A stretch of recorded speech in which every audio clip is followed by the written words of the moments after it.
कि इसके 8 अंग रहते हैं। तो सुश्रुत संहिता देखेंगे सूत्र स्थान फर्स्ट चैप्टर, तो उसमें 7 नंबर का जो श्लोक है उसमें 8 अंग बताए हैं। तो शल्यम, तद्यथा, तद्यथा, मतलब इस तरह से 8 अंग है। शल्यम, शालाक्यम, काय चिकित्सा, भूत विद्या, कौमार वृत्यम, अगत तंत्रम, रसायन तंत्र, वाजीकरण तंत्रम इति। मतलब क्या है कि पहला जो है शल्य बताया है। हम लोग काय चिकित्सा की बुक देखेंगे तो उसमें काय चिकित्सा को पहले प्रधानता दी है। अब सुश्रुत संहिता जो है उसमें पहले सर्जरी को प्रधानता दी है, इसलिए शल्य तंत्र पहले बताया है। उसके बाद में सर्जरी को शल्य बोलते हैं। शालक्य मतलब ईएनटी, ईयर नोज थ्रोट के भी डिजीजेज हैं उनका डायग्नोज करना, उनकी चिकित्सा करना, उसको शालक्य बोलते हैं। फिर थर्ड नंबर यहाँ काय चिकित्सा का आता है। काय चिकित्सा मतलब जो मेडिसिन का है भाग, वह काय चिकित्सा में आता है। फिर उसके बाद में भूत विद्या, जो भी भूत प्रेत ग्रह बाधा जो है, वह जो भी दैववश चिकित्सा किया जाता था या जो भी किया जाता था वह सब भूत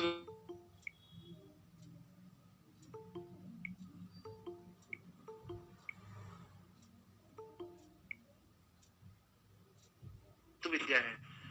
उसके बाद में है कौमार भृत्यम। कौमार भृत्य मतलब छोटे बच्चों का जो भी रहता है बाल रोग, उससे कौमार मतलब छोटे बच्चे, और भृत्य मतलब उनका उनके बारे में जो भी जानना समझना जो भी है वो कौमार भृत्य है। फिर है अगत तंत्रम।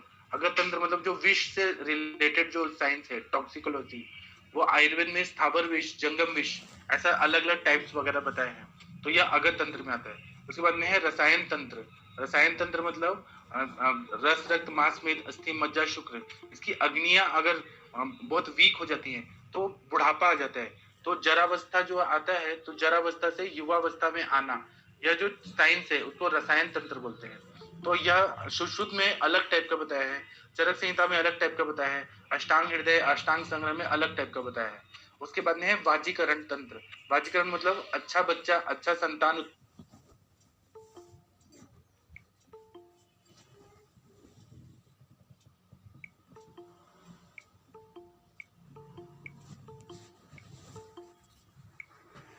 सेक्शन कट समझ नहीं आ रहा है तो आप लोग मुझसे पूछ सकते हैं, मैं उसको अच्छे से एक्सप्लेन करूंगा। तो मैं ये बता रहा था कि वाजीकरण तंत्र है उसमें सेक्स में पावर आना चाहिए। मतलब कोई भी इंसान है, आजकल क्या हो रहा है कि जो मेल पेशेंट्स हैं उनको बहुत ज्यादा प्री मैच्योर इजैकुलेशन हो जा रहा है, मतलब बहुत जल्दी इजैकुलेट हो जाता है, उनका स्पर्म जल्दी निकल जाते हैं, या फिर इरेक्टाइल डिसफंक्शन, मतलब उनमें इरेक्शन ही नहीं होता है, या सेक्स फटीग। इससे क्या हो रहा है कि इनफर्टिलिटी के केसेस बहुत ज्यादा बढ़ रहे हैं। तो बाजीकरण जो है उसमें हम लोग मैन जो रहते हैं उनको ना बहुत ज्यादा सेक्सुअली हम डिसेबल कर देते हैं कि अच्छा संतान उत्पन्न कर सके। तो वो जो तंत्र है बाजीकरण तंत्र, इस तरह से ये 8 तंत्र है आयुर्वेद के। उसमें उसके बाद में ऐसा बता रहे हैं कि आयुर्वेद का अवतरण कैसे हुआ। तो ये आप लोगों को पता है, फर्स्ट ईयर से पढ़ाया जाता है कि आयुर्वेद अवतरण सुश्रुत संहिता की सबसे कैसा है, ब्रह्मा प्रवास ततः, मतलब इस आयुर्वेद को सर्वप्रथम ब्रह्मा जी ने कहा था। यही चीज माधव निदान में अष्टांग चरक संहिता में बोला है, ब्रह्मा स्मृता यशो वेदम, ब्रह्मा जी ने आयुर्वेद को स्मरण किया। आयुर्वेद तो पहले से ही है, अनादि है, शाश्वत है, नित्य है। तो यही चीज सुश्रुत बोल रहे हैं कि सर्वप्रथम ब्रह्मा जी ने इसको कहा था। ब्रह्मा जी ने अपने स्टूडेंट दक्ष प्रजापति को दिया, दक्ष प्रजापति ने अश्विनी कुमारों को दिया। अश्विनी कुमार जो थे ट्विंस ब्रदर थे, आप लोगों ने आयुर्वेद इतिहास में पढ़ा होगा। तो वो देवताओं के वैद्य थे, तो उन लोगों ने बहुत अच्छे अच्छे सर्जरीज किए थे।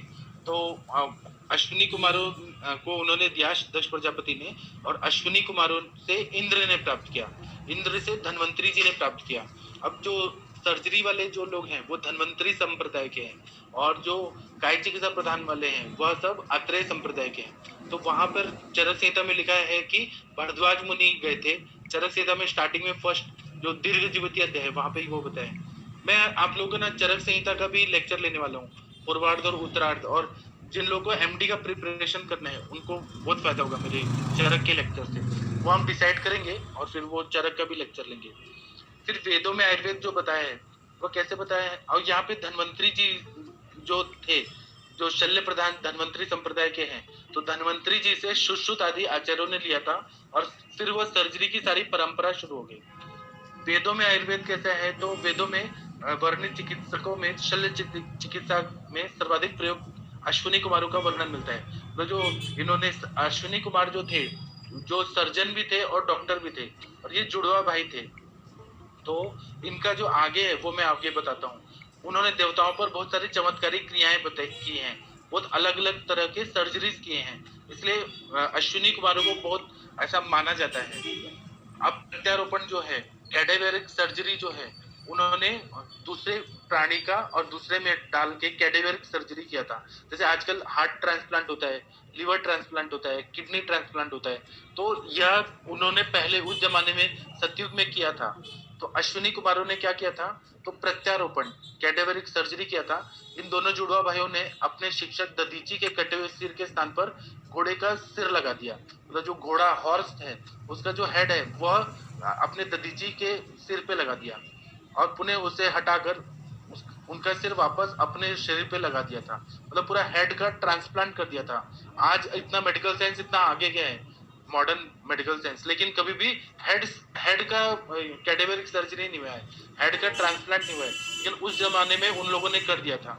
अगर आज हमने हेड का ट्रांसप्लांट किया तो इंसान मर जाएगा, उसकी डेथ हो जाएगी, आत्मा ही निकल जाएगा, लेकिन उन लोगों को ये चीज मालूम था। ये चीज तो इससे पता चलता है कि इन दोनों प्रत्याकरण कर्मों की अवधि में उन्होंने उनके कटे सिर को सुरक्षित रखने की प्रक्रिया उन्होंने विकसित कर ली थी। मतलब हेड को काट दो और उसको ना अच्छे से प्रिजर्व कर लो और फिर बाद में फिर से घोड़े को लगा के फिर से अपने गुरुजी का फिर से सिर लगा दिया। मतलब उनके पास इतने टेक्नोलॉजी थी।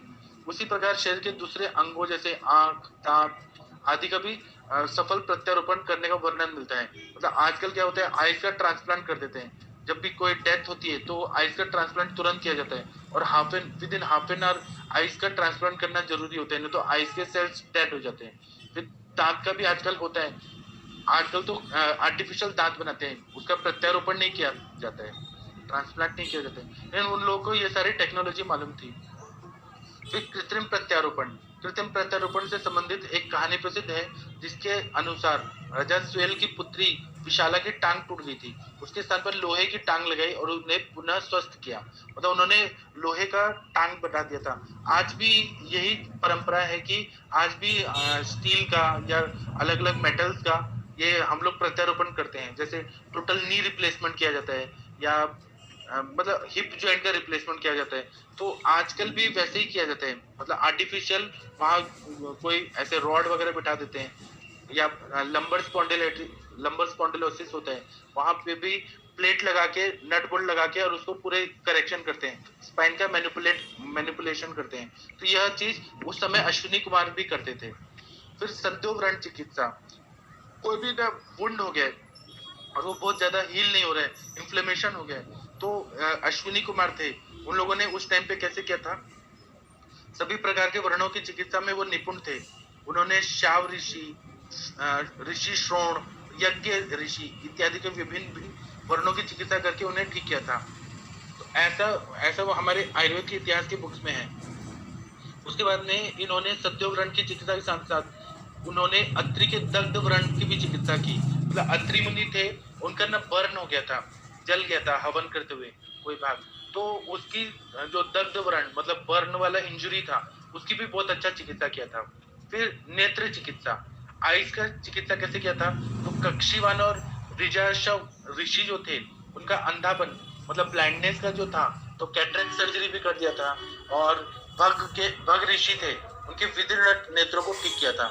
मतलब उनके आईज में बहुत ज्यादा इंजुरी हो गए थे, विदीर्ण मतलब बहुत ज्यादा इंटरनल इंजुरी हो गया था, तो उनको भी नेत्र चिकित्सा मतलब सर्जरी करके, आई सर्जन वो बहुत परफेक्ट थे, तो उन्होंने वो भी ठीक कर दिया था। आजकल क्या है कि ऑप्थेल्मोलॉजिस्ट में ऑप्थेल्मोलॉजी की जो पढ़ाई होती है मॉडर्न में, उसमें भी यही सब विदीर्ण नेत्र, अंधापन, ये सब का इलाज होता है, मतलब सर्जरी किया जाता है अलग अलग तरह का, तो वो लोग भी उस टाइम पे करते थे। दंत चिकित्सा, मतलब पूषण नाम के ऋषि थे, राजा थे, उनके दांत टूट गए थे, तो वो दांतों को भी ठीक कर देते थे। तो फिर वो अच्छे एकदम बेस्ट डेंटिस्ट भी थे अश्विनी कुमार। मतलब उन लोगों को इतना अच्छा ये सब आता था। कुछ दिन पूर्व तक इन लिखित उदाहरणों पर वैज्ञानिक विश्वास नहीं करते थे, क्योंकि तब तक सफलतापूर्वक अंगों का प्रत्यारोपण नहीं हो पाया था। मतलब जो मॉडर्न डॉक्टर्स हैं, वो लोग ने ये बात जो है लिखा हुआ है आयुर्वेद का, उस पर विश्वास नहीं होता था। वो बोलते थे कि हम किडनी कैसे ट्रांसप्लांट करेंगे, हम लोग लीवर का कैसे ट्रांसप्लांट करेंगे। लेकिन अब जब ये लोग खुद करने लगे, तब इनको विश्वास हो गया कि हाँ, आयुर्वेद ने जो बताया है वो सब सच है और पहले होता था। फिर अश्विनी कुमारों से प्राप्त इस ज्ञान को धनवंतरी ने अल्प बुद्धि वाले व्यक्तियों के लिए संक्षिप्त किया।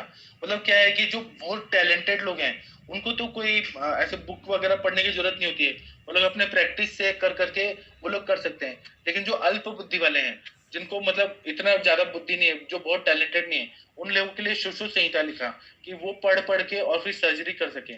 फिर अपने शिष्य को दिया, जिसमें 7 शिष्य प्रमुख है, मतलब उन्होंने 7 जो उनके स्टूडेंट्स हैं उनको दिया। तो वो 7 स्टूडेंट्स के नाम क्या है?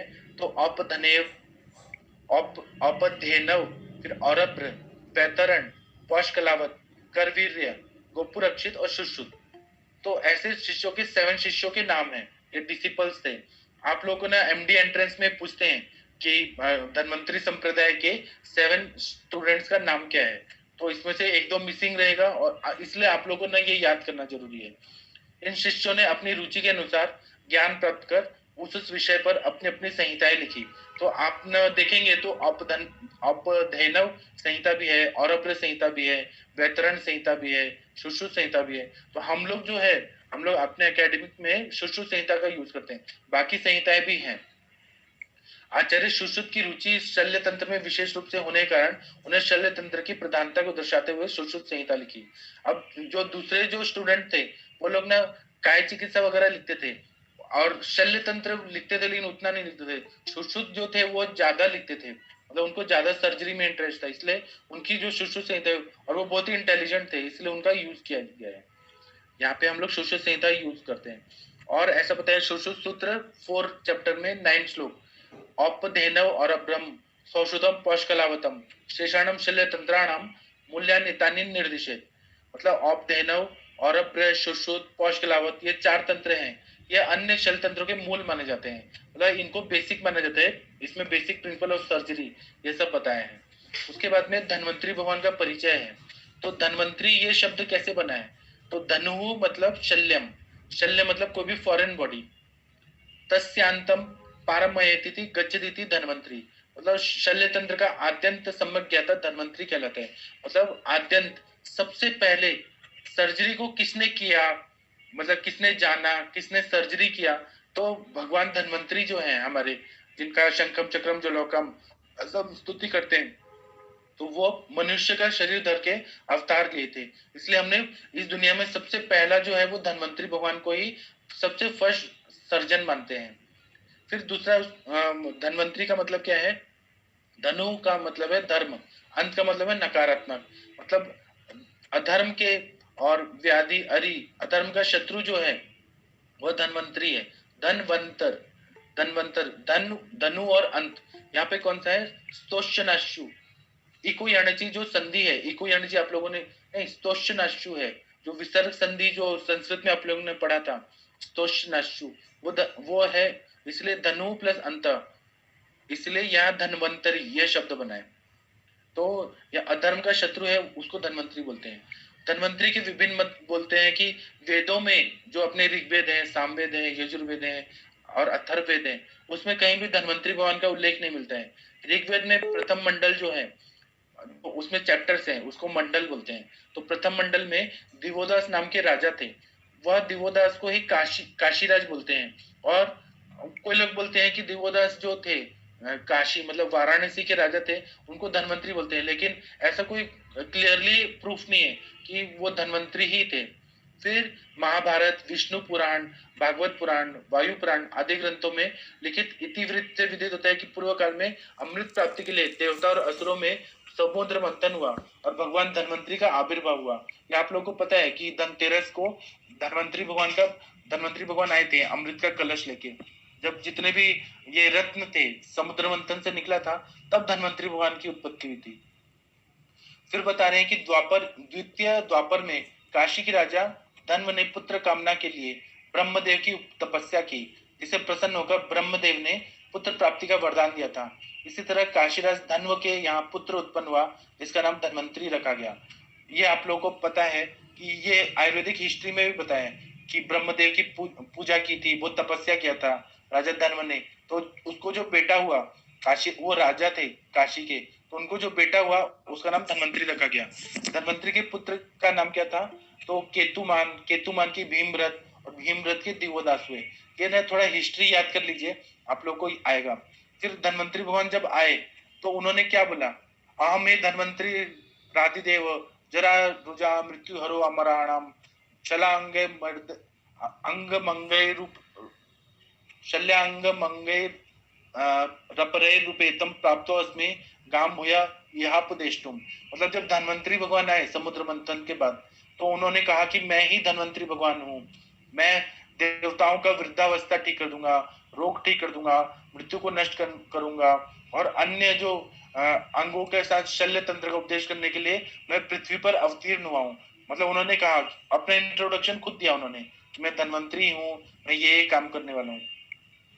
फिर धन्वंतरी का काल जो है, इतिहासकार ने ऐसा बताया है कि ईसा से 1500 वर्ष के पहले का बताया है। मतलब बिफोर क्राइस्ट जो था वो 1500 के पहले बताया है, बिफोर। फिर सुश्रुत का परिचय बता रहे हैं। सुश्रुत संहिता में भिन्न भिन्न स्थानों पर आए प्रमाणों से विदित होता है कि सुश्रुत संहिता का निर्माण विश्वामित्र का पुत्र सुश्रुत है। मतलब जो सुश्रुत संहिता हम पढ़ते हैं तो उनके फादर का नाम क्या था, तो विश्वामित्र मुनि था। इसके बाद में आप लोग को मेरी आवाज आ रही है क्या? Yes sir. हेलो। हाँ सर, जितना मैं पढ़ा रहा हूँ आप लोग को जो समझ में आ रहा है आप लोग बोलिएगा। ये मैं इंट्रोडक्शन दे रहा हूँ। अभी ऐसा बता रहे हैं कि एक मिनट रुकिए। सुश्रुत संहिता है ना, उस पे अंबिका दास शास्त्री जी ने आयुर्वेद तत्व संदीपिका एक ना बुक लिखा, 20th जो सेंचुरी है उसमें लिखा, उसको मतलब ट्रांसलेट किया। फिर अनंतराम शर्मा है, उन्होंने सुश्रुत विमर्शनी ये 21st सेंचुरी में लिखा। मतलब सुश्रुत संहिता को हिंदी में जिन्होंने ट्रांसलेट किया है वो बता रहे हैं। फिर कवि रत्न शर्मा है, उन्होंने निबंध संग्रह, मतलब सुश्रुत संहिता के मेन टीकाकार का नाम क्या है, तो जेजट ने ये लिखा, जेजट ने डलहन ने निबंध संग्रह नाम का टीका लिखा संस्कृत में। तो उसका हिंदी में ट्रांसलेशन किसने किया, तो कवि रत्न शर्मा ने किया 21st सेंचुरी में। रमानाथ द्विवेदी ने सौश्रुति नाम का टीका लिखा, 20th सेंचुरी में लिखा। इंग्लिश में किसने किसने लिखा, तो यूसी दत्ता ने 19th सेंचुरी में लिखा। फिर जेडी सिंगल ने 20th सेंचुरी में लिखा। इसका मतलब ये है कि देखिए, पहले एलोपैथी साइंस नहीं था, एलोपैथी साइंस अभी 20th सेंचुरी में आया। उसके पहले मतलब एलोपैथी ही था, आयुर्वेद ही था सब जगह। और ऐसा बताते हैं कि जो ये अपना नालंदा यूनिवर्सिटी था, तो नालंदा यूनिवर्सिटी में जो फादर ऑफ मॉडर्न मेडिसिन है हिपोक्रेट्स, उन्होंने यहाँ नालंदा यूनिवर्सिटी में आके पूरा जितना भी आयुर्वेद का चिकित्सा सिद्धांत है, सर्जरी है, सब सीखा हुआ था। और फिर वो जाके वहां रोम में गए और उन्होंने वहां पे उसको डेवलप किया। तो वो भी आयुर्वेद से ही, मतलब आयुर्वेद जो है वो एक मदर है जितने भी मेडिकल साइंसेज है। तो उन्होंने वहां जाके फिर एंटीबायोटिक का पूरा थियरी लेके आए, और फिर मॉडर्न साइंस इतना डेवलप हुआ, टेक्नोलॉजी लेके आए, और आज इतना डेवलप हो गया। और हम लोग आयुर्वेद वाले हैं, तो इंडिया में बहुत सारे अटैक्स हो रहे थे, बहुत सारे इंट्रूडर्स बाहर से आक्रमण कर रहे थे, और पूरा इस्लाम वगैरह बनाना था, तो उन्होंने पूरा डिस्ट्रॉय कर दिया अपने यूनिवर्सिटीज को, इसलिए हमारा लॉस हो गया। फिर बौद्ध धर्म आया तो उन्होंने कहा कि कभी भी वायलेंस नहीं करना, तो डिसेक्शन वगैरह पे पूरा बैन कर दिया गया, तो इसीलिए उसका लॉस हुआ। फिर उसके बाद में कुछ 19th सेंचुरी के बाद आयुर्वेद जो लोग करते थे तो वो कास्टिज्म बहुत करते थे। मतलब आयुर्वेद जो था केवल ब्राह्मण लोगों को ही दिया जाता था, दूसरे लोगों को करने का अलाउ नहीं था, परमिशन नहीं था। तो इसलिए क्या हुआ कि आयुर्वेद पीछे पीछे होता गया। इवन जब मैं बीएमएस कर रहा था तो मेरे टाइम में ऐसा हुआ था कि मैं पुणे में मतलब एडमिशन लिया था गवर्नमेंट कॉलेज में, तो मेरे टाइम पे भी आयुर्वेद जो था वो केवल ब्राह्मणों को ही दिया जाता था, दूसरे कास्ट में इसको नहीं बोला जाता था। और मैं नॉर्थ इंडिया का ब्राह्मण हूँ, तो मुझे भी अलाउ नहीं करते थे क्लिनिक में। तो इसकी वजह से क्या हुआ कि जो भी आयुर्वेद का प्रैक्टिकल था वो सब पीछे होते गया। मतलब इसका कारण हम इंडियंस लोग ही हैं। हम लोग ना एक दूसरे से द्वेष करते हैं, वो सारा नफरत करते हैं कि अपना नॉलेज शेयर नहीं करना, इसकी वजह से ही सब लॉस हुआ। फिर अंग्रेजी टीकाकार हैं जेडी सिंगल सर, उन्होंने 20th सेंचुरी में किया। रेवत शर्मा जी हैं, उन्होंने 21st सेंचुरी में किया। कृष्णमूर्ति जी ने 21st सेंचुरी में इसको ट्रांसलेट किया सुश्रुत संहिता को। सुश्रुत संहिता जो है वो 5 स्थान में है, ये आप लोग को शॉर्ट नोट बना के रखना है, और ये आप लोग के एमडी एंट्रेंस में भी आएगा और सर्जरी के पेपर में भी आएगा। सुश्रुत संहिता है उसमें टोटल 6 स्थान है और एक जो है उत्तर स्थान वो ऐड किया गया बाद में। क्यों बाद में ऐड किया क्योंकि जब नालंदा यूनिवर्सिटी को बर्न कर दिया, वो बख्तियार खिलजी ने सब कर दिया था, तो बहुत सारे बुक्स जो थे 27 डेज तक लाइब्रेरी जल रही थी, इतना हमारा लॉस हुआ। तो बाद में क्या किया कि कुछ लोगों ने सुश्रुत संहिता पे संस्करण किया, तो उन्होंने उत्तर तंत्र को ऐड कर दिया, तो इसलिए ये 6 स्थान हो गए।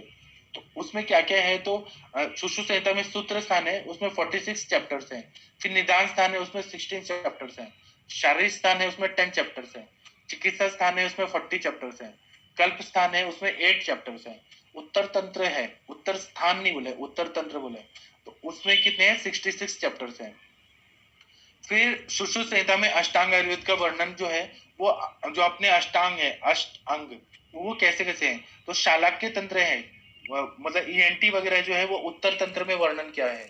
मतलब उसमें ईयर नोज थ्रोट का जितना भी डिजीज है, नासा प्रतिषेध, मुख रोग प्रतिषेध, कर्ण रोग प्रतिषेध, मतलब वो सारा ना उत्तर तंत्र में है। दूसरा है कौमारभृत्य तंत्र जो है, छोटे बच्चों का बाल रोग है, वो भी उत्तर तंत्र में वर्णन किया है। काय चिकित्सा है, ज्वर चिकित्सा वगैरह, ज्वर चिकित्सा, प्रतिषेध, छर्दी, ये सब है उत्तर तंत्र में है। भूत विद्या जो है, जो बहुत सारे ये स्कंदापस्मार, बाल ग्रह वगैरह का जो है चिकित्सा, मतलब भूत पिशाच वगैरह का जो चिकित्सा है, वो सब उत्तर तंत्र में है। वाजीकरण जो है वो चिकित्सा स्थान में है। रसायन है वो चिकित्सा स्थान में है। विष तंत्र है, अगत तंत्र है, वो कल्प स्थान में बताए। शल्य तंत्र जो है वो सब जगह है, सूत्र स्थान, निदान स्थान, सब जगह वो सर्जरी से रिलेटेड सब जगह बताए। सुश्रुत संहिता का वैशिष्ट्य क्या है, मतलब स्पेशलिटी ऑफ सुश्रुत संहिता, ये क्वेश्चन आता है हमारे एमडी में आता है, एमडी के एग्जाम में आता है। तो सुश्रुत संहिता जो है शल्य विषय चिकित्सा का प्रमुख ग्रंथ है।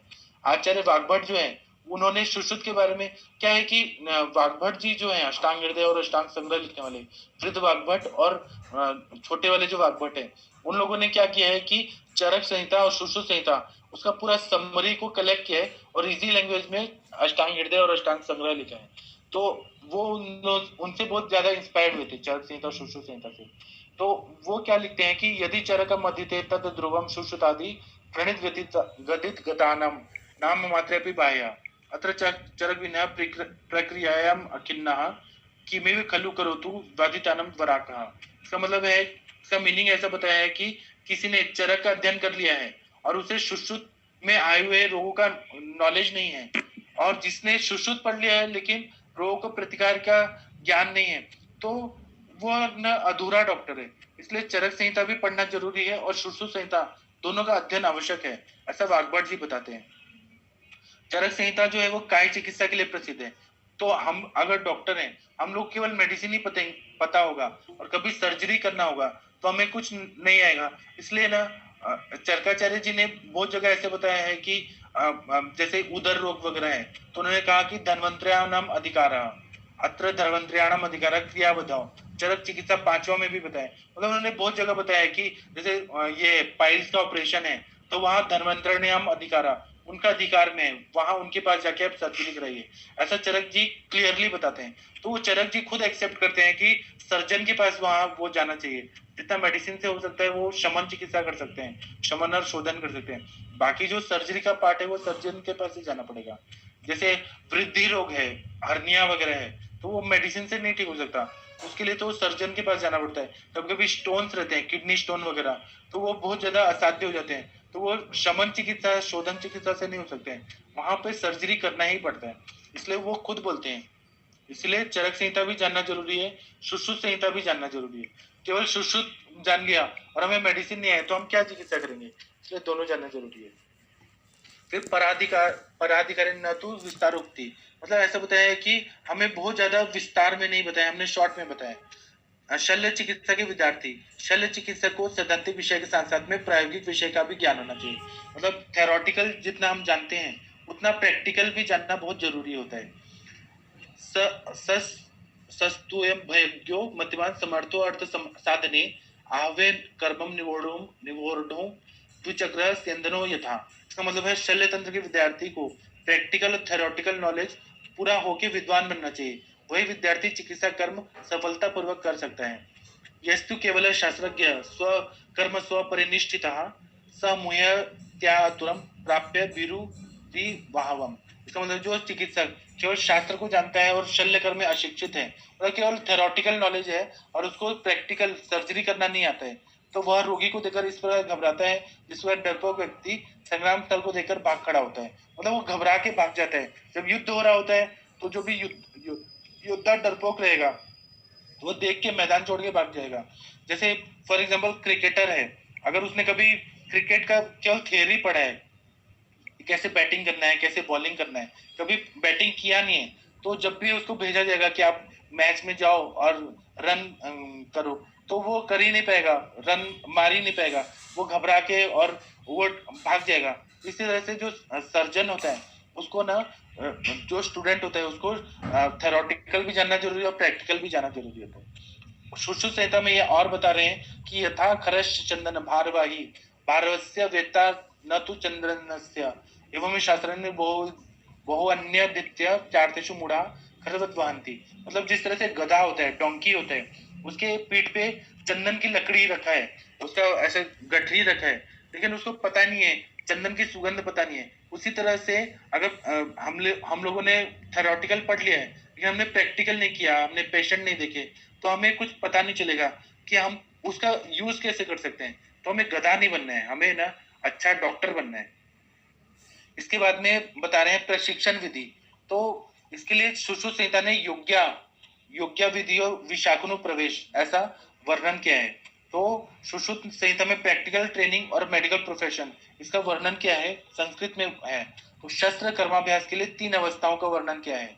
तो त्रिविधम कर्म, सुश्रुत संहिता 5th चैप्टर में 3rd नंबर का श्लोक है कि पूर्व कर्म, प्रधान कर्म, पश्चात कर्म। कभी कोई सर्जरी करते हैं तो हमें प्री ऑपरेटिव उसको पेशेंट को पूरी तरह से प्रिपेयर करना पड़ता है। फिर उसके बाद होता है मेन ऑपरेटिव, ऑपरेशन करने का जो भी प्रोसीजर होता है वो रहता है। और उसके बाद में होता है पोस्ट ऑपरेटिव, मतलब आफ्टर ऑपरेशन जो भी पोस्ट ऑपरेटिव केयर करना होता है, एंटीबायोटिक्स देना होता है, खाना पीना का ध्यान रखना होता है, वॉशरूम को लेके जाना, मोशन का बॉयल मूवमेंट अच्छा होना, ये जो है ये पोस्ट ऑपरेटिव होता है। इसी तरह से पहले जो किया जाता था वो आज भी सारा किया जाता है। तो पूर्व कर्म क्या होता है इसके बारे में सुश्रुत संहिता के हिसाब से बता रहा हूँ, मतलब आयुर्वेद पाठ बता रहा हूँ। मॉडर्न का मैं पढ़ाऊंगा तो वो मैं बताऊंगा।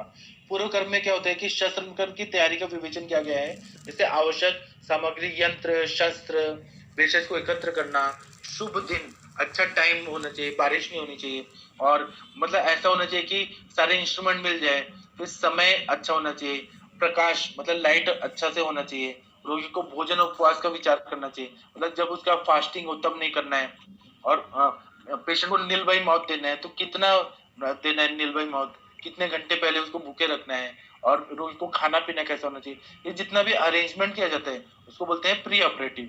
फिर प्रधान कर्म जो रहता है, भिन्न भिन्न व्याधियों में शल्य कर्मों का विस्तृत वर्णन किया गया है।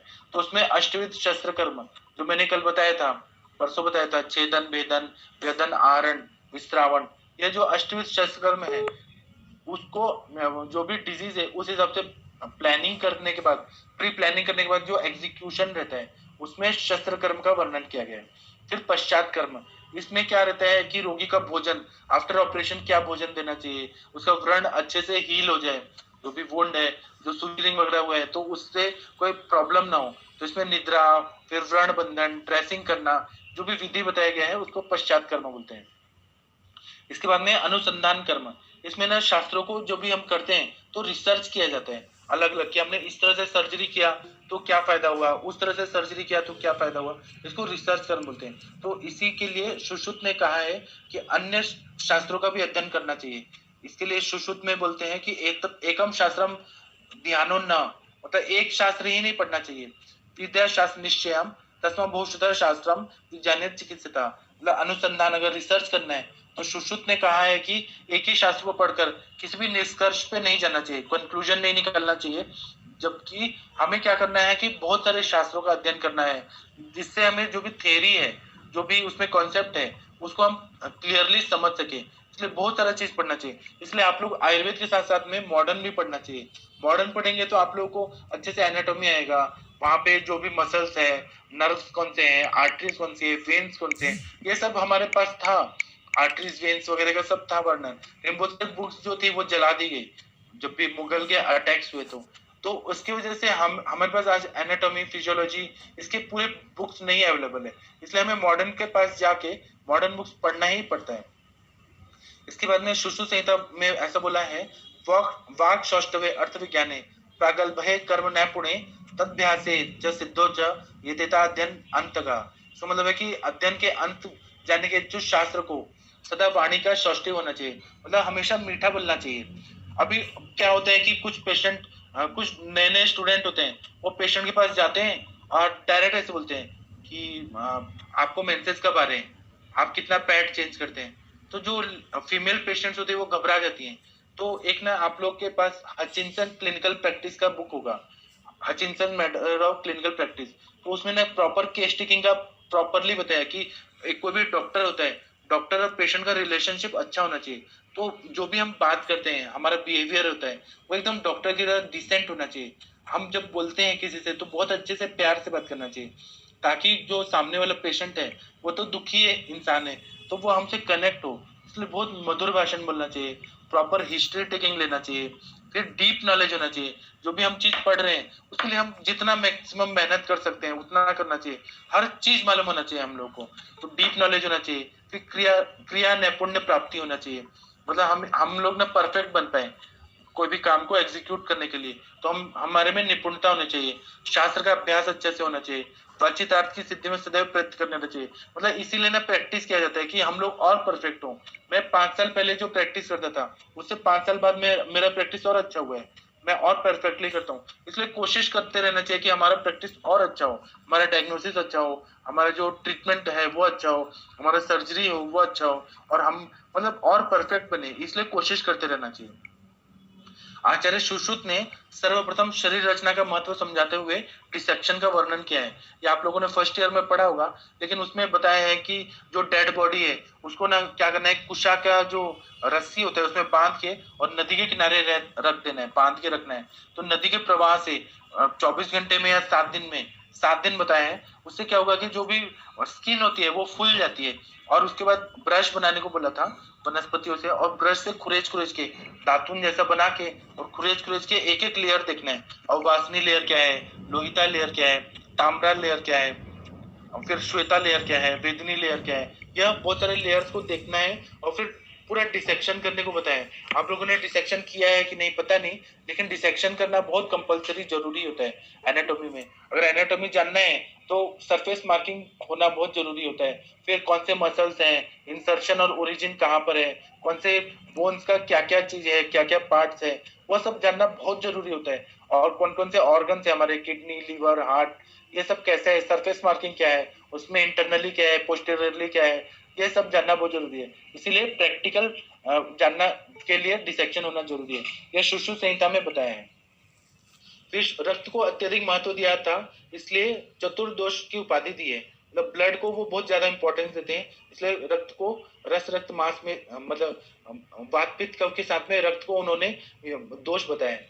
फिर उसके बाद में उन्होंने सुश्रुताचार्य जी ने बताया है कि आतुरालय जो होता है, मतलब जो सर्जरी करने का जो ऑपरेशन का जो थिएटर होता है उसमें क्या होना चाहिए, तो यंत्र होने चाहिए। 101 यंत्र का वर्णन किया है सुश्रुत संहिता में।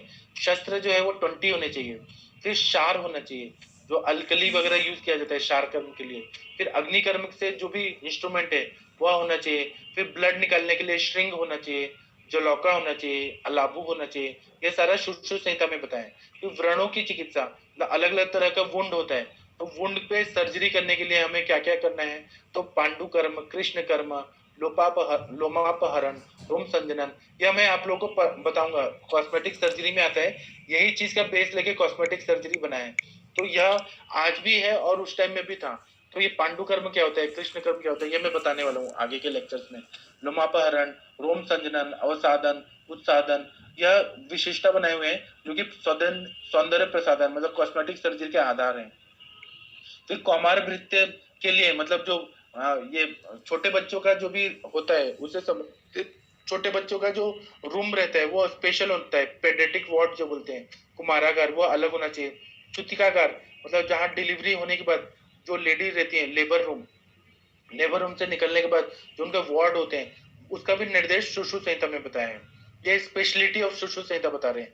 फिर इसमें अश्मरी मतलब किडनी स्टोन, पाइल्स, भगंदर मतलब फिस्चुला, मूत्र वृद्धि मतलब हाइड्रोसिल, दकोदर मतलब अलग इंटरसस्पेशन ऑफ इंटेस्टाइन, फिर बदगुदोदर, परिस्राव्योदर, और भी बहुत सारे सर्जरी का वर्णन क्या है।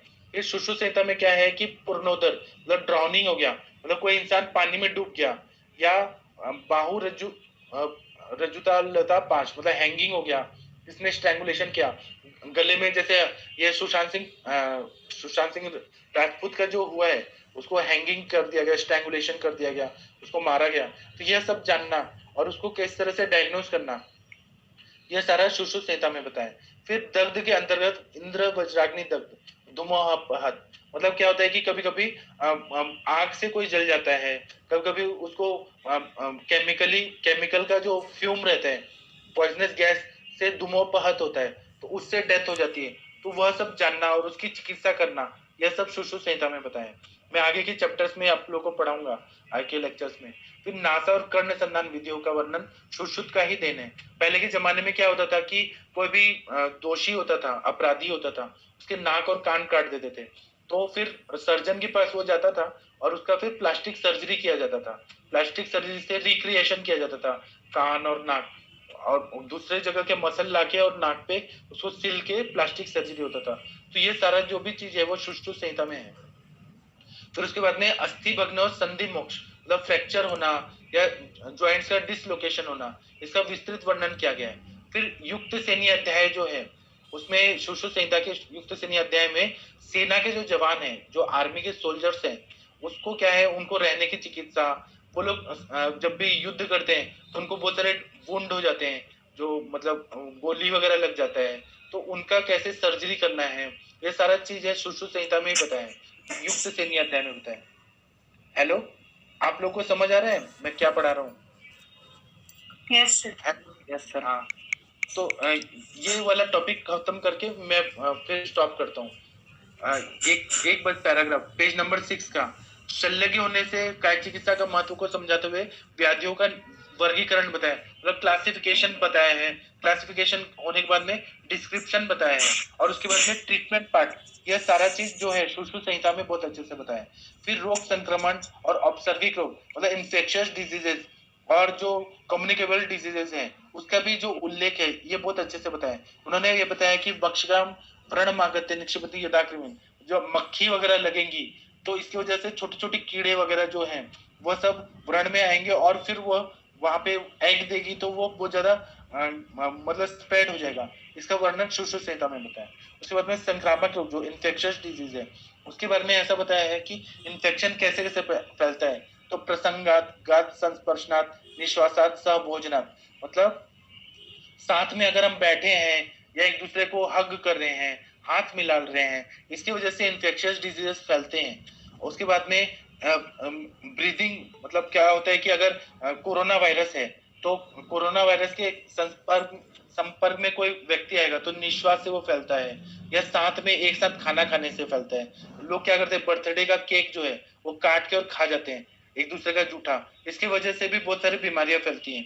फिर सह संयासन मतलब एक साथ सोने से, वस्त्र मालानुलेपनात् एक दूसरे का, एक किसी का कपड़ा है, हॉस्टल में बहुत होता है कि दूसरे का जो कपड़ा है वो दूसरे लोग पहन लेते हैं बिना धोए हुए, तो उसका जो स्किन का प्रॉब्लम है वो इसको भी हो जाता है। या कभी कभी हस्बैंड वाइफ को भी होता है कि एक दूसरे का स्पर्श करने से भी हस्बैंड को जो डिजीज है गोनोरिया, सिफिलिस और ये जो सेक्सुअली ट्रांसमिटेड डिजीज है वो भी हो जाता है। तो कपड़ों से भी होता है, माला पहनी है उससे होता है, या पहले के जमाने में लेप लगाते थे पूरे बॉडी में, उसके हाथ से लेप है और वो छोड़ दिया है और वो लेप लगा दिया, तो उसके वजह से भी हो जाता है।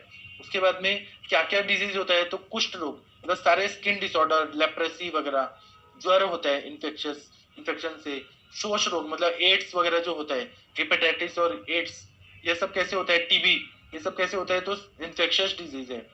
आप लोगों ने एड्स के बारे में पढ़ा होगा कि इन्फेक्टेड नीडल, उससे अगर वो चला गया, या फिर सेक्सुअल एक्ट हो गया, या सलाइवा गया, किसी ना किसी तरह से ये जब ट्रांसफॉर्म होता है तो एचआईवी पॉजिटिव हो जाता है। फिर नेत्राभिषण मतलब कंजक्टिवाइटिस है, कंजक्टिवा जो है उसकी वजह से एक दूसरे का हाथ लग गया, या फिर क्या होता है कि वो लगाने के बाद एंटीबायोटिक का कोर्स होता है 5 दिन का 7 दिन का। अगर वो चश्मा नहीं लगाएंगे तो आंखों से आंखें, वो जो एयर बॉर्न डिजीज है वो ट्रांसफॉर्म हो जाता है। इस तरह से औपसर्गिक रोग जो होता है यह संक्रमण करता है नरान नरम, मतलब एक नर से दूसरे नर पे, मतलब एक पर्सन से दूसरे पर्सन में होता है। यह शिशु संहिता में बताया है। मतलब इसका मतलब ये है कि बैक्टीरिया, वायरस वगैरह इन लोगों को पता था। और Gram stain positive bacteria, Gram negative bacteria, यह सब शिशु संहिता को पता था। उसके बाद में अगर तंत्र जो है, अगर तंत्र में अलर्क विष, मतलब कुत्ते ने काटा तो उससे क्या पॉइजन होता है, फिर हड़ताल क्या होता है, वत्सनाभ से पॉइजनिंग क्या होता है, स्थावर विष, जंगम विष क्या होता है, सांप काटने से क्या होता है, फेनाश्म क्या होता है, यह विष चिकित्सा का वर्णन एकदम डिस्क्राइब किया हुआ है। इसीलिए शिशु संहिता पढ़ने से हमें ये सब प्राप्त हो जाता है, हमें नॉलेज मिलता है। अभी मैं पढ़ाऊं कि ब्रेक लूं? हेलो यस बच्चे सर। लोग कुछ बोलिए, मैं आगे पढ़ाऊं कि ब्रेक लूं? मजा आ रहा है, समझ आ रहा है क्या? तो हाँ, फिर शल्य तंत्र हम लोग पढ़ रहे हैं। तो शल्य का मतलब क्या होता है, शल्य तंत्र क्या होता है?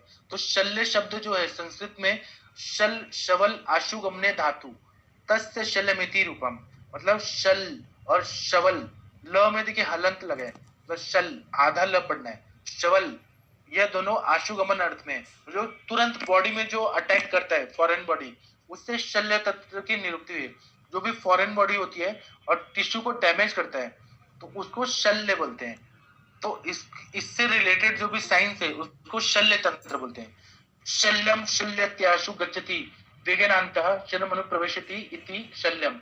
शल्य हिंसायाम धातुस्तस्य शल्यमिति रूपम। शल्य रुजायाम धातुस्तस्य शल्यमिति रूपम। इसका मतलब है जो शीघ्रता से शरीर में प्रवेश करे, कोई भी फॉरेन बॉडी है वो शरीर में जाता है और टिश्यूज को डैमेज करता है या शरीर के प्रति हिंसा करता है, वायलेंस करते टिश्यू को डैमेज करता है, शरीर में रुझान उत्पन्न करता है, मतलब पेन करता है, उसको शल्य बोलते हैं। तो शल्य का मतलब क्या है, फॉरेन बॉडी, और उससे रिलेटेड जो भी साइंस है उसको हम शल्य तंत्र बोलते हैं।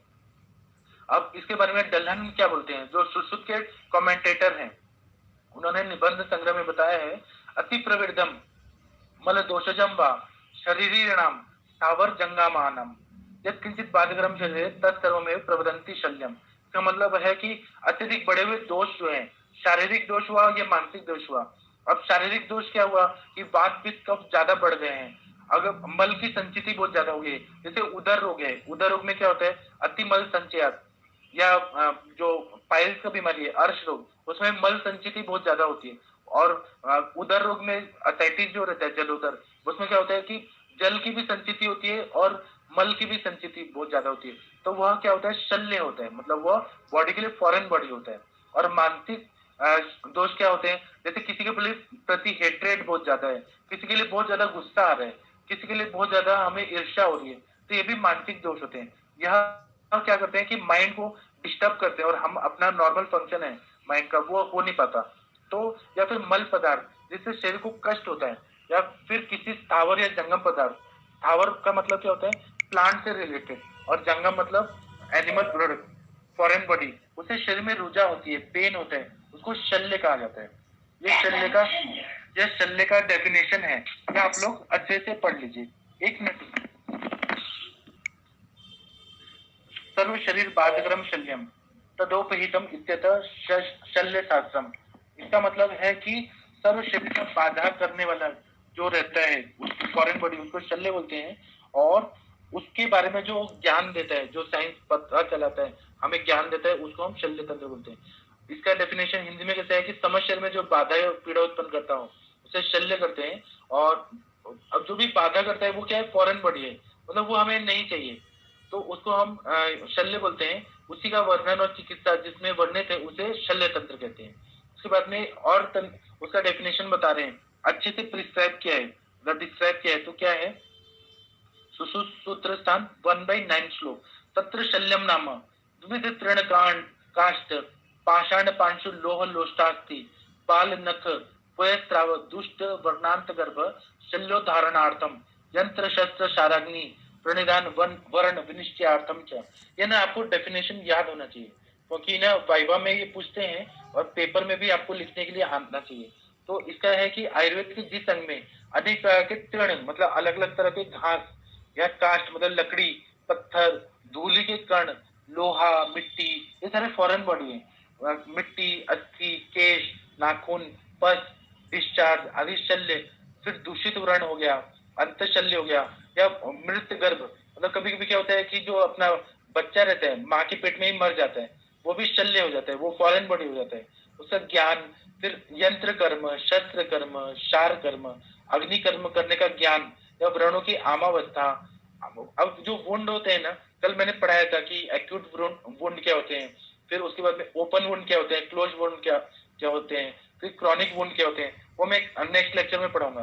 तो ये इनकी ना आमावस्था होती है, मतलब कच्चा रहता है उसको आमावस्था बोलते हैं, फिर वो पकने लगता है तो पच्चे मानावस्था, और जब वो पूरा पक जाता है उसको पक्वावस्था बोलते हैं। तो इसको जो निश्चय किया जाता है उसको शल्य तंत्र बोलते हैं। इसमें और बता रहे हैं कि आघात ट्रॉमा के कारण शरीर में प्रवेशित तृण, काष्ठ, पत्थर, लोह आदि को शल्य कहा जाता है, क्योंकि ये शरीर में पीड़ा उत्पन्न करते हैं। फिर धूलि के कण आंख में गिर जाने के कारण कष्टकारक होते हैं। तो आप लोग जा रहे हैं और कोई थोड़ा सा डर्ट या डस्ट आपके आंख में चला गया तो बहुत ज्यादा पेन होने लगता है, तो यह भी शल्य रहता है।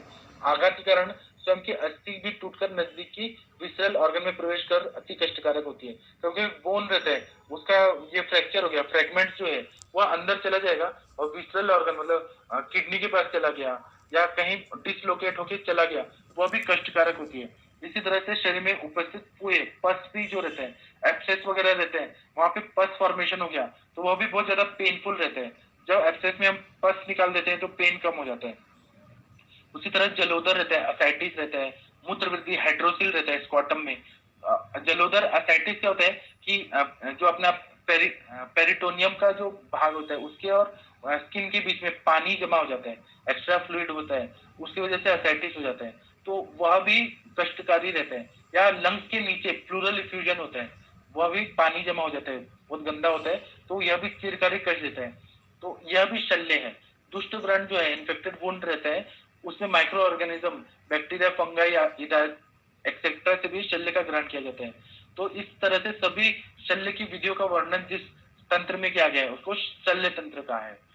फिर उसके बाद में शल्य चिकित्सक के गुण, मतलब जो सर्जन होता है वो सुश्रुत के टाइम पे क्या एक्सपेक्ट होता था कि वो कैसा होना चाहिए, तो शौर्य माशु क्रिया, शस्त्र तैक्षण्यम, स्वेद वेपतु, असमूहश्चबद्धस्य, शस्त्र कर्माणि शस्यते। इसका मतलब है कि वो ब्रेव होना चाहिए, वो कोई भी सर्जरी करना है तो घबराने वाला नहीं होना चाहिए। फिर शस्त्र कर्म आदि में शीघ्रता मतलब फास्ट करने वाला होना चाहिए। ये नहीं कि कुछ कट लेना है तो 2 घंटे से कट ले रहे हैं, ऐसा नहीं होना चाहिए। इंसिजन लेने वाला फास्ट होना चाहिए। फिर शस्त्र की धार जो होती है, मतलब जो भी इंस्ट्रूमेंट हम यूज कर रहे हैं सीजर वगैरह, तो वो एकदम परफेक्टली उसका एंड जो होता है शार्प होना चाहिए। शस्त्र कर्म करते समय पसीना नहीं आना है, मतलब न्यूरोजॉनिक शॉक जो लगता है, घबराहट होती है, वो नहीं होना चाहिए। हाथ नहीं कांपना चाहिए, ट्रेमलिंग नहीं होना चाहिए, और बड़े बड़े शस्त्र की दशा में बहुत ज्यादा ब्लीडिंग हो रहा है अगर, तो फेंटिंग नहीं होना चाहिए, मतलब चक्कर नहीं आना चाहिए। शल्य चिकित्सक के गुण है। इसके बाद में ऐसा बता रहे हैं, पेज नंबर 7 निकालिए, उसमें बता रहे हैं कि आधुनिक मतानुसार सर्जन में निम्न गुण होना चाहिए। क्या होता है, तो लेडीज फिंगर मतलब जेंटल हैंडलिंग, मतलब जब भी वो हाथ लगाए तो बहुत जेंटली पेशेंट को छूना चाहिए। फिर लॉयंस हार्ट मतलब बोल्ड होना चाहिए, बोल्डनेस होना चाहिए, जिस तरह से शेर का हार्ट होता है वैसा बोल्डनेस होना चाहिए। फिर ईगल साई वॉचफुलनेस, मतलब वो वॉच देखेगा तो ईगल आपने देखा होगा, वो एक ये रहता है बर्ड रहता है, तो बहुत दूर से एकदम ध्यान से देख लेता है, उसी तरह से ध्यान से देखने वाला वॉचफुलनेस होना चाहिए। फिर हॉर्स लेग स्टेमिना, अगर कभी कभी सर्जन को बहुत देर तक खड़ा रहना पड़े, 10-10 घंटे का सर्जरी होता है, तो उसमें लेग्स जो रहते हैं, घोड़ा किस तरह से कंटिन्यू खड़ा रह सकता है, घोड़ा दौड़ सकता है बहुत कंटिन्यू 1000-1000 किलोमीटर तक, उस तरह से स्टेमिना भी बहुत ज्यादा होना चाहिए। फिर camel's belly ability to carry on without food and water, मतलब जिस तरह से कैमल होता है उसके अंदर आप लोगों ने पढ़ा होगा, कैमल में पानी एक बार पी लेता है तो 40 दिन 50 दिन तक, 1 महीना 1.5 महीने पानी पीने की जरूरत ही नहीं पड़ती है, खाना की भी जरूरत नहीं पड़ती है। उस तरह से जो सर्जन होता है वो एक बार खा लिया तो वह बहुत दिन तक न खाए, उसको टाइम न मिले तो वो बीमार न पड़े, इस तरह से उसका कैमल्स बेली होना चाहिए। तो ये 5 टाइप्स क्या बताए हैं। लेडीज फिंगर, मतलब वो जब सर्जन टच करे तो ऐसा नहीं है कि कोई पेशेंट घबरा जाए, जैसे फॉर एग्जांपल आप जो गायनेकोलॉजिस्ट जो रहते हैं, सर्जन, गायनेक सर्जन, वो जब पर वेजाइनल एग्जामिनेशन करते हैं तो पेशेंट को कंफर्टेबल रहना चाहिए कि वजाइना में जब फिंगर इंसर्ट कर रहे हैं पर वेजाइनल एग्जामिनेशन के लिए, तो उसको घबराहट नहीं होनी चाहिए और वो बोल्डनेस रहना चाहिए, वॉशफुलनेस रहना चाहिए, स्टेमिना रहना चाहिए। फिर कैमल्स बेली मतलब ability to carry on without food and water, ये होना बहुत जरूरी होता है। उसके बाद में अष्टांग आयुर्वेद में शल्य तंत्र की प्रधानता क्या है, तो इसमें बताया कि अष्टास्वपी चार्वेद तंत्र तंत्रेश एतत् देवादिकमपि मतम आशु क्रिया करणार्थ यंत्र शस्त्र शाराग्नि प्रणिधानात् सर्वतंत्र सामान्याच। और दूसरा बताया कि तदिदम शाश्वतम पुण्यम स्वर्गयम यशस्सम आयुष्यम प्रीतिकरम चेती, मतलब क्या बताया है कि सद्योवरण चिकित्सा, जब युद्ध वगैरह वॉर वगैरह होता है तो जो सर्जन होते हैं वही व्रणोत्पत्ति होने पर जो शल्य मतलब बाह्य और इंटरनल, एक्सटर्नल और इंटरनल जो बोन्स होते हैं उसको ठीक हील करने के लिए वही समर्थ होते हैं। वो सर्जरी करेंगे और जल्दी से ठीक कर देंगे।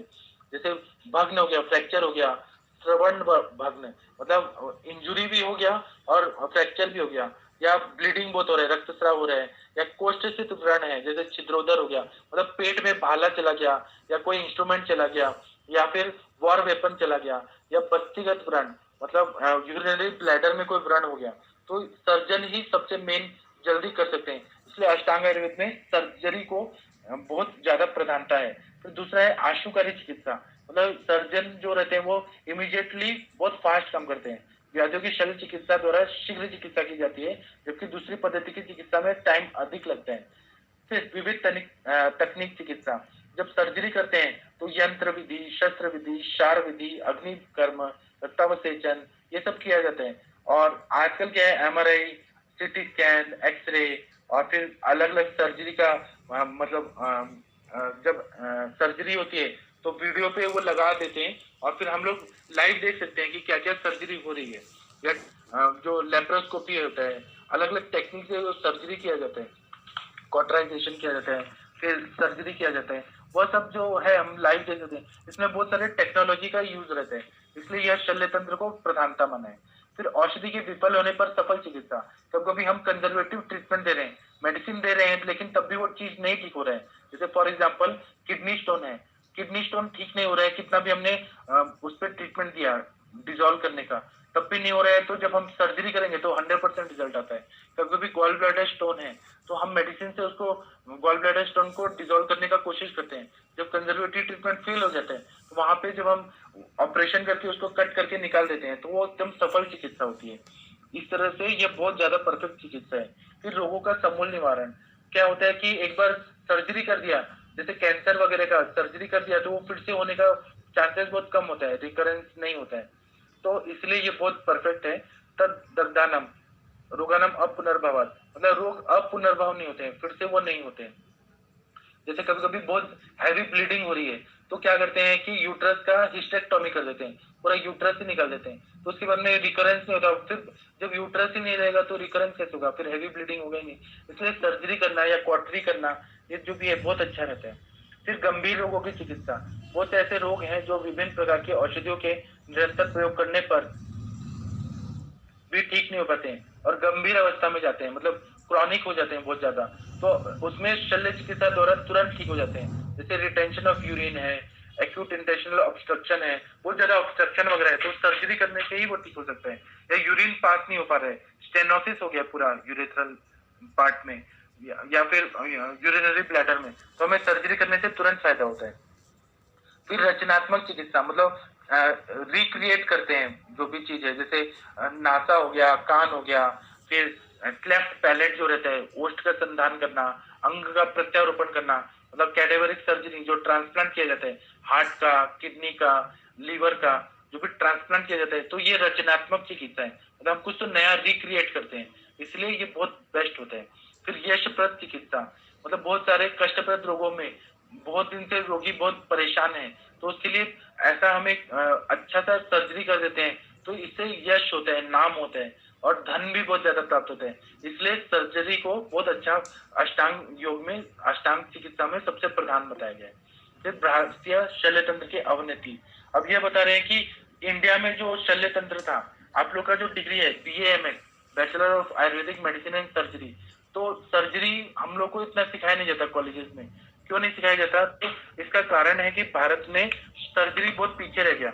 उसका ये सब कॉजेस बता रहे हैं कि सुश्रुत काल में शल्य तंत्र अपनी चरम सीमा पर था, जबकि विश्व के दूसरे देशों में शल्य तंत्र भारत की अपेक्षा बहुत कम विकसित था, मतलब दूसरी जगह ज्यादा नहीं डेवलप था।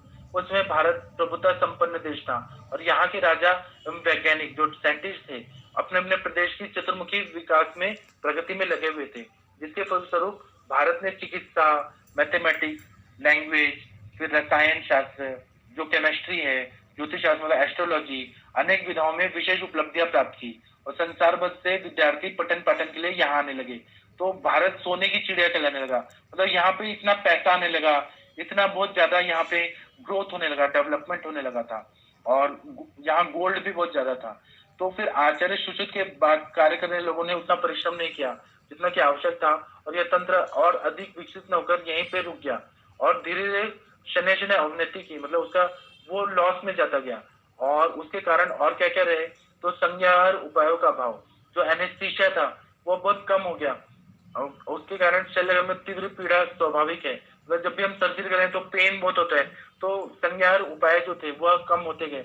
सुश्रुत को ये मालूम था तो वो क्या करते थे कि मद्य पिलाकर शल्य कर्म करते थे और फिर क्या होता था कि 8-10 बलवान पुरुष पकड़ते थे और फिर सर्जरी करते थे। इसलिए ना बाद में लोगों ने कहा कि यह आसुरी चिकित्सा है और इसमें बहुत ज्यादा पेन होता है, इसलिए ना इसको लोग ना इंसल्ट करने लगे। इसलिए संज्ञाहार जब चीज नहीं थी, एनेस्थीसिया वगैरह, तो ये ना लॉस में चला गया। फिर इसके बाद में ऐसा बता रहे हैं कि सुश्रुत संहिता से स्पष्ट होता है कि कोई भी शल्य चिकित्सक बिना राजाज्ञा के शल्य कर्म नहीं करता था, मतलब जब राजा परमिशन देता था तभी सर्जरी कर सकता था। तो सुश्रुत शल्य चिकित्सक को सुश्रुत को ही यह था। तो बाकी टाइम में क्या हुआ कि इसको अच्छा नहीं माना गया। जब बौद्ध धर्म आ गया ना तो वो परमिशन नहीं मिलता था, इसलिए राजा परमिशन नहीं देते थे तो सर्जरी बंद कर दिया गया। उसके बाद में ये बताया है कि डिसेक्शन एकदम बंद कर दिया गया। डिसेक्शन जब बौद्ध काल आया तो डिसेक्शन बंद होने की वजह से जब डिसेक्शन नहीं होगा तो लोगों को पता नहीं चलेगा कि ऑर्गन सरफेस मार्किंग नहीं होगा, उसकी वजह से भी लॉस होते गया।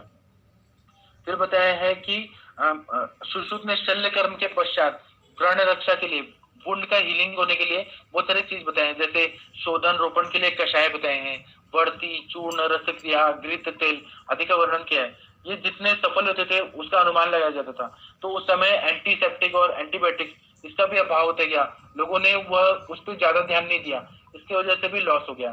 फिर तक्षशिला और काशी में शल्य के बहुत बड़े बड़े सेंटर्स थे सर्जरी के, वहाँ उत्तम शिक्षण व्यवस्था थी, लेकिन बाद में और वहाँ पे महान शल्यज्ञ को मगध राज दरबार में राज्य वैद्य बोला गया और बहुत सारे उनके बुद्ध वगैरह शिष्य भी चिकित्सक भी थे।